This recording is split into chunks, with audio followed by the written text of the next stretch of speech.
Hello mga tiyay, once again. Tapos tayo nag-live ng ilang minutes lang. Nag-ano na tayo ng ating mga labada. At mayroon na tayong naisalang dyan. Hindi ko pa lang yan napaandar. So, ano na, umpisa na natin kasi may ano na tayo, lagyan ko muna ng sabon mga tiyay. Ano muna tayo ng itong soap natin ay liquid soap ng Ariel. Lagyan muna natin ng soap. Ng soap mga tiyay. Para dalawang salangan lang to pero hindi masyado madami. Kunti lang siya. Yung tama lang. Tama lang sa isang ano lang, sa isang ano to, tawag.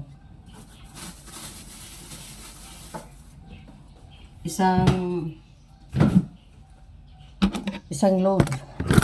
Kasi kunti lang ang ano mga tiyay. So, ayan. Tapos na natin nalagyan ng sabon at saka downy. Pandarin na natin. Okay, tignan muna natin. Pandarin na natin, dito lang tayo sa mix. Mix lang tayo at naka-ano na yan ng 48. So, ano lang natin, i-press na lang natin to. On. Oh, yan na. Nakalak na siya mga tiyay. Oh. Ito yung nag-indicator na ano na siya, lock na. Hindi na yan ma-open. Kahit na ano pang hatak mo dito. Oh. Anong kuhan mo sa yung pintuan niya.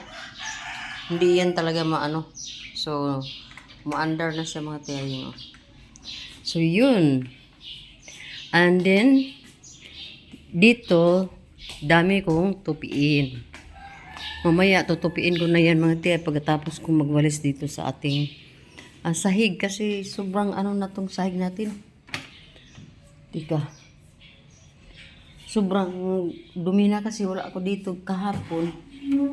So, expected na yan na dami talagang anuhin. Yan oh. Tutupiin na natin yan mamaya mga tiyay. So dito naka-ano pa tayo, naka-off na natin tong ating ano kasi nagwalis ako kanina diyan sa labas. Nagwalis tayo dahil grabe ang mga ano, mga dahon ng mga puno na iyan mga tiyay oh. Naglaglagan dito, yun pa yung iba. Diyan ko lang muna inano kasi patungo yan sa ano, sa bandang likod yan or daspanin ko na lang yan mamaya.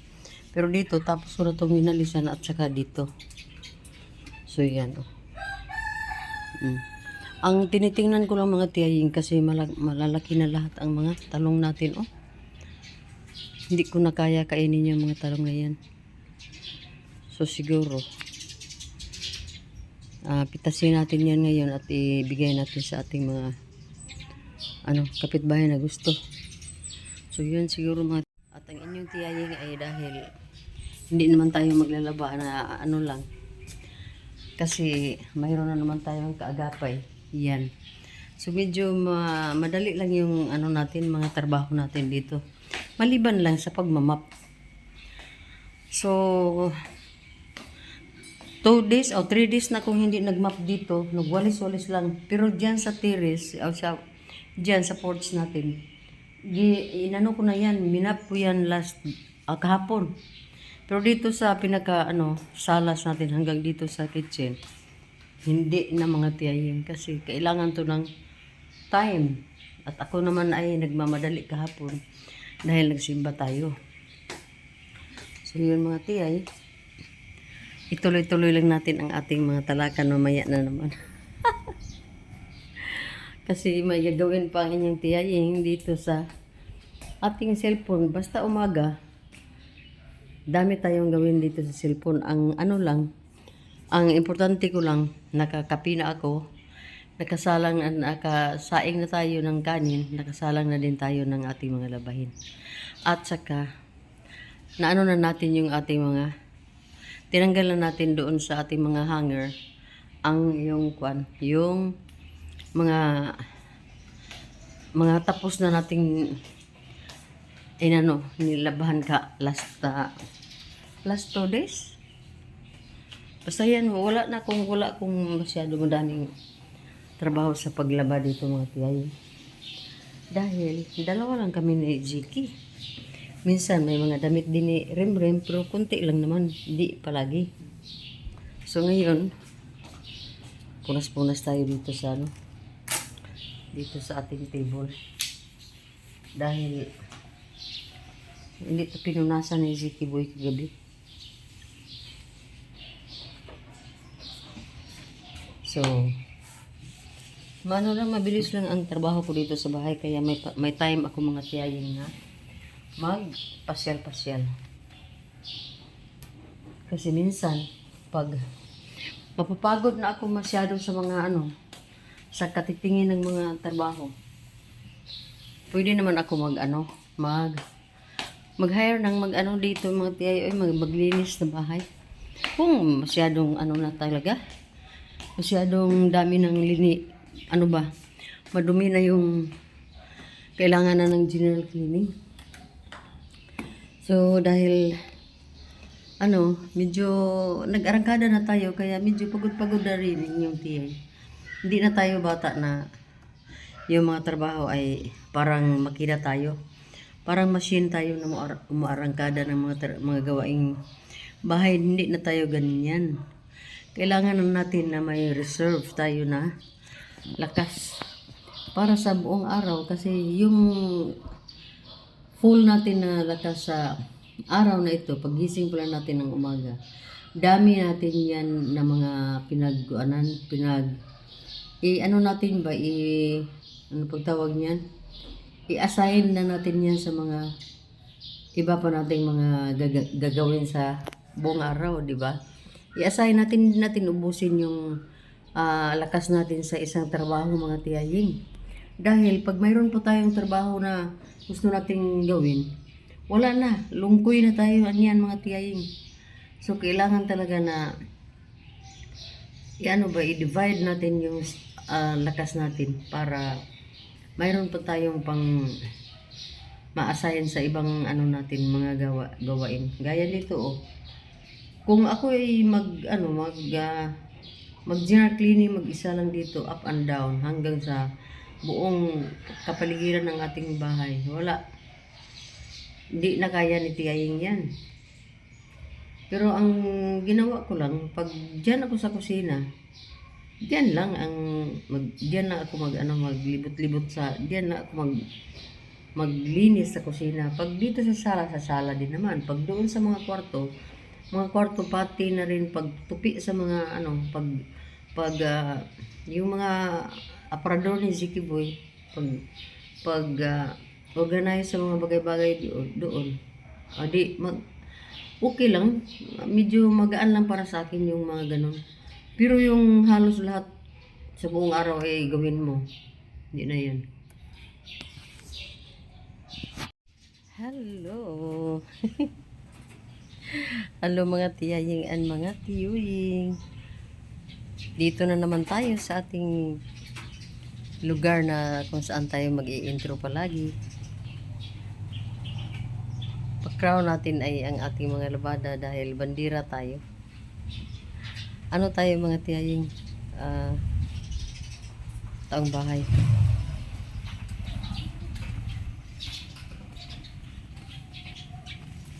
So, ituloy natin ang ating talakan this afternoon. Kasi dumating si Remrem, hindi ko na lang sa Yun mga tiyay, punta tayo ng sentro.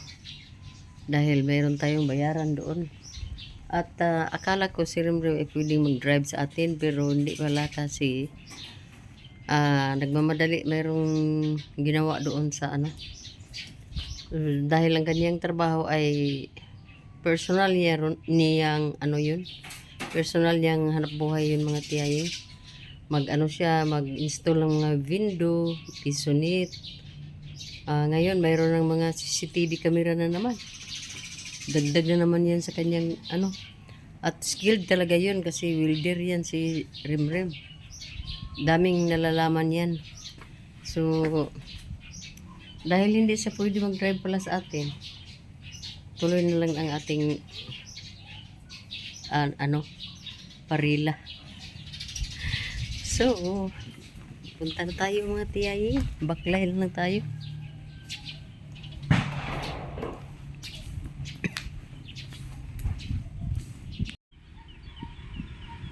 Ano siya tawag, ana? Buga. Lahi putong lantaka. Maora na siya. Mga lata man din ang gisumpay-sumpay. Ni unsa bang ibutang anak pulbura or Tiger na eh. ha? Lion tigers. Wasat alcohol na bugnaw. Dugay siya, magbuto niya. Yung kadugay ba ng rilaw eh? Huwag kasi sayang motor. Murag.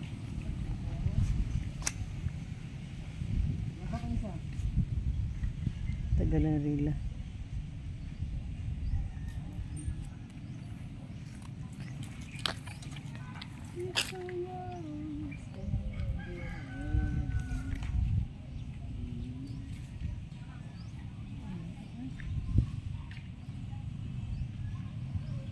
Ang tagal ng rila.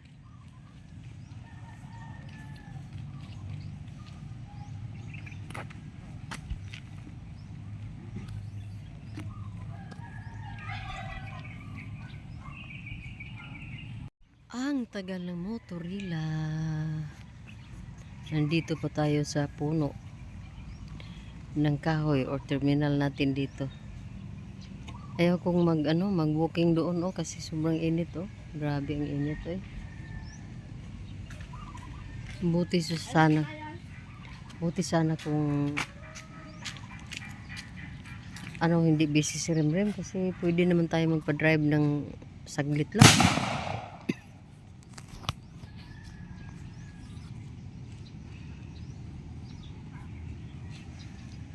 Gid siya kagwanta kay gusto gid siya magpabuto. Ay nako, mga bata ngayon So mga tiyaying, ang inyong tiyay ay nandito pa rin sa ito pala yung bag na dala-dala natin mga tiyaying. Magaan lang kasi ako namimili din ng mga bag na dalhin ko araw-araw, yung pang araw-araw lang ba. Ayoko nang mabigat na mga bag kasi yung ibang bags ko ay mabigat. So, nakatambay lang sila doon sa lalagyan. Dahil kahit na anong klaseng bag basta magaan lang, okay lang yan sa akin. Diba mga tiyaying? Matagalan tayo dito ba? Kasi wala pang motorila talaga. Hindi ko alam kung nasaan ang mga motorila ngayon. Basta wala pang motorila talaga mga tiyaying. Dito lang tayo. At yun mga tiyay, yung mga bata dito, 3. Mga estudyante yun mga tiyaying. Pero ang ginawa nila ay parang yung paputok nila ay gawa ng mga gawa ng mga lata kasi sila DIY lang yun, sila lang ang gumawa mga tiyaying. At ang pa naman ay sabi ko sa kanila kasi Monday, pero sabi nila tapos na daw ang exam nila kanina. So mahilig ano bang tawag niyan sa Tagalog, yung parang mamalikas bitaw, mamalikas ba, mahilig sila at ang pa sabi ng isang bata yun nga daw medyo mabisyo ba. So yun mga tiyaying, tiyaga muna tayo dito mag-antay dahil kung di tayo mag-antay ang init doon mag-walking.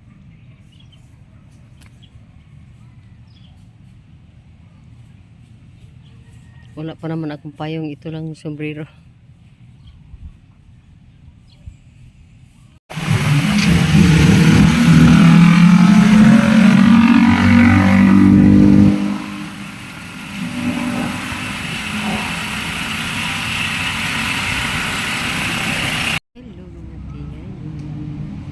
nandito na tayo sa, ano, sa Robinson, and then ang ginawa ko, linigpit ko yung buhok ko mga tiyay dahil hindi talaga ako sanay na palaylay ng buhok ba na wala talagang buhok natin parang ang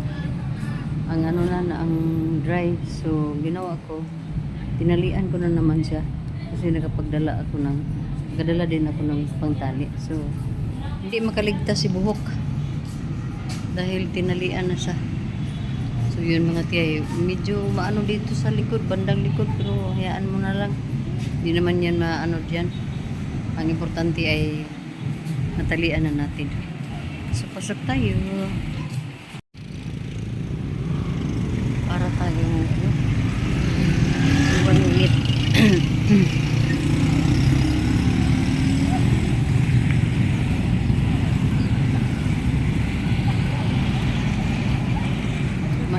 Mainit mga tiyay.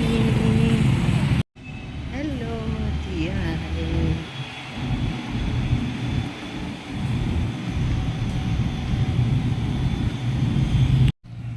Antay muna tayo ng motorila dito mga tiyay. Dito na ako sa highway. Ayan mo. Highway na po ito at nasa kabila tayo ng Robinson. Ano bang tawag niyan? Sa yun nga sa kabila ng daan Robinson at saka dito sa tamay lang ano dito? Tamay lang business triangle pala. Ayan. Tamay lang business triangle. So antay tayo ng motorila para meron tayong sakyan mga tiyay. Doon siguro ako mag-ano.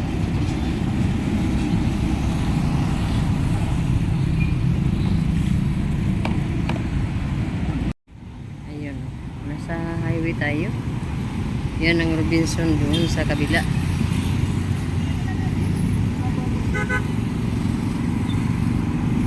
Relax muna tayo rito ng ilang saglit lang. Kasi kung uwi agad, parang wala lang tayong nilakad ba.